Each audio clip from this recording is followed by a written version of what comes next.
Damien, bonsoir. Bonsoir. Merci d'avoir accepté notre invitation C'est moi qui vous remercie de l'invitation. à l'association sur les Padipati sur Bordeaux. On est vraiment ravis de te recevoir parce que moi personnellement, en tout cas, je te suis depuis très longtemps, depuis que tu parcours le monde avec ta petite GoPro. Je voudrais que tu te présentes un petit peu devant la caméra, savoir qui tu es finalement, parce qu'on te connaît derrière la caméra. Alors, dis-nous qui tu es alors. Alors bon, allez, avant tout, on va dire que je suis une sorte de globe-trotter dans l'âme, Ouais, puisque comme tu l'as dit, ça a commencé par un long voyage de 18 mois en 2011, pour lequel j'ai tout plaqué. Je suis parti voyager autour du monde et bien sûr j'étais intéressé par le mystère de nos civilisations. Voilà, je suis un rêveur aussi.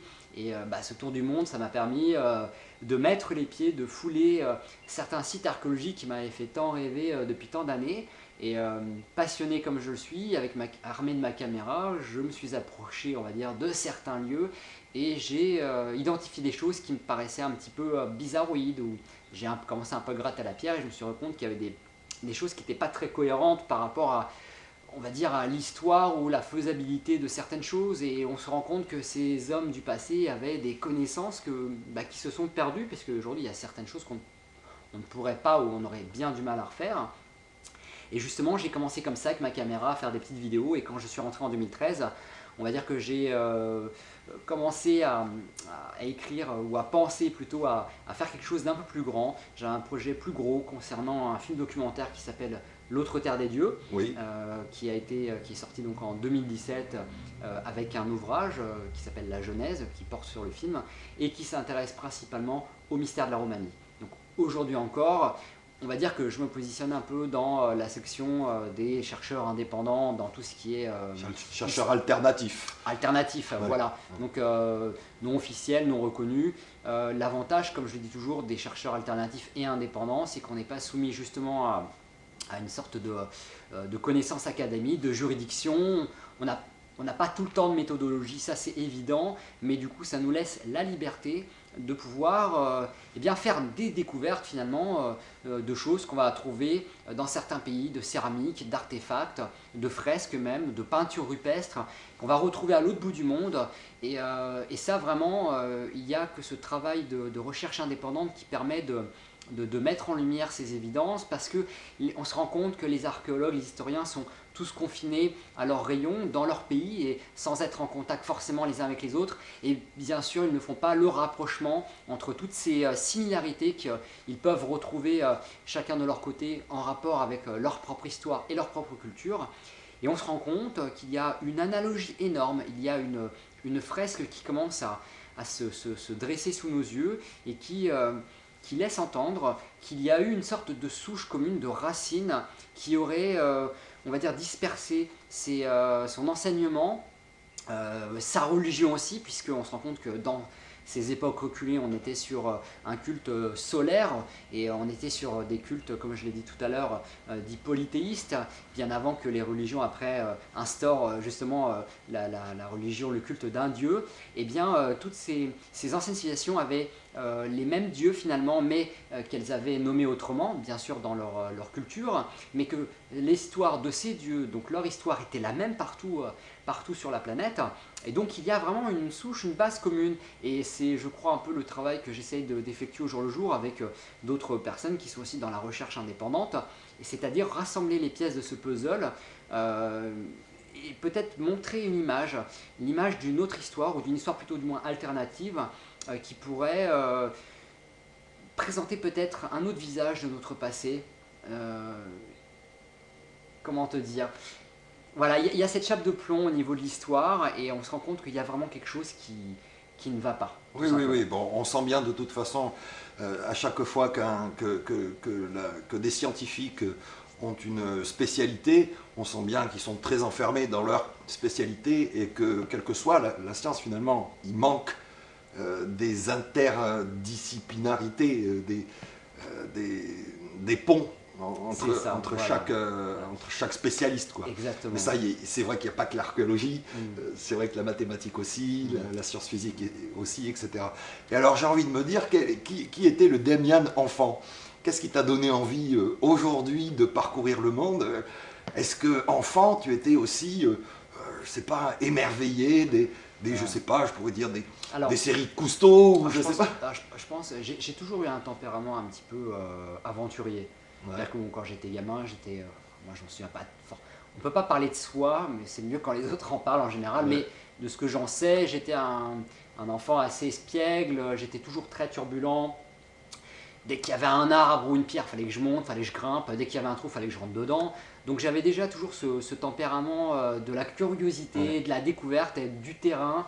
Voilà, j'ai beaucoup d'énergie, je pense, à Un peu dépenser. hyperactif, toujours J'ai à toujours vouloir été- faire quelque chose, voilà. quand il n'y a rien à faire, on s'en bat. J'ai toujours été très hyperactif et j'ai toujours rêvé, j'ai toujours été très aventureux dans tout cela. Et puis c'est vrai que je suis un gamin qui a grandi aussi avec cette période des années 80 qui est énormément de dessins animés qui ont su éveiller mon intérêt pour les anciennes civilisations. Voilà, on va citer les mystérieuses cités d'or, mais je crois qu'on a tous été, enfin tous les gens qui s'intéressent à ces sujets aujourd'hui ont été bercés aussi par ce genre de choses. Même si c'est pas ça qui a vraiment dicté qui m'a donné une ligne de direction en quittant ce boulot. Mais je pense que j'avais, comme je dis toujours, j'avais envie d'écrire un chapitre de ma vie, un nouveau chapitre.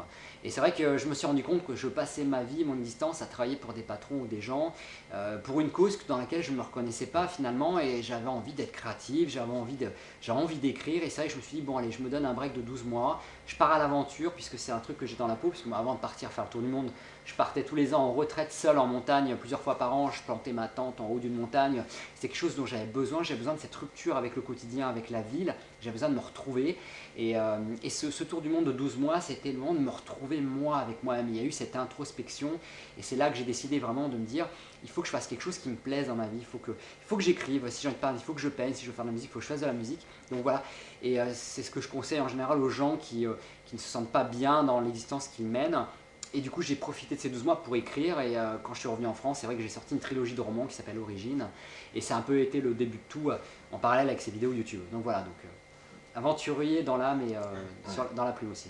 Donc là, j'imagine qu'aujourd'hui, tu as une vie qui t'épanouit énormément.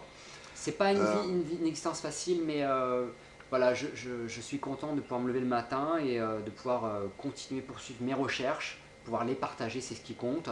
C'est pas facile d'en vivre, on fait comme on peut, mais en tous les cas, voilà, je me lève le matin et je suis heureux parce que je peux lire, écrire ou mener les recherches que j'ai envie pour moi et ensuite pour les partager. Donc ça, c'est le plus important, c'est faire ce qu'on aime dans la vie. Oui, tout à fait. Alors avant de finir ce petit interview, est-ce que tu pourrais nous parler de ton actualité et de tes projets? Alors, l'actualité, je reviens de Turquie où j'étais parti une semaine avec Bleu Dio. Nous allons retourner en Turquie en septembre ou octobre 2020. Donc, j'ai les informations Donc sur l'année mon site. prochaine, oui. L'année prochaine, donc demian.com ou Demian sur Internet.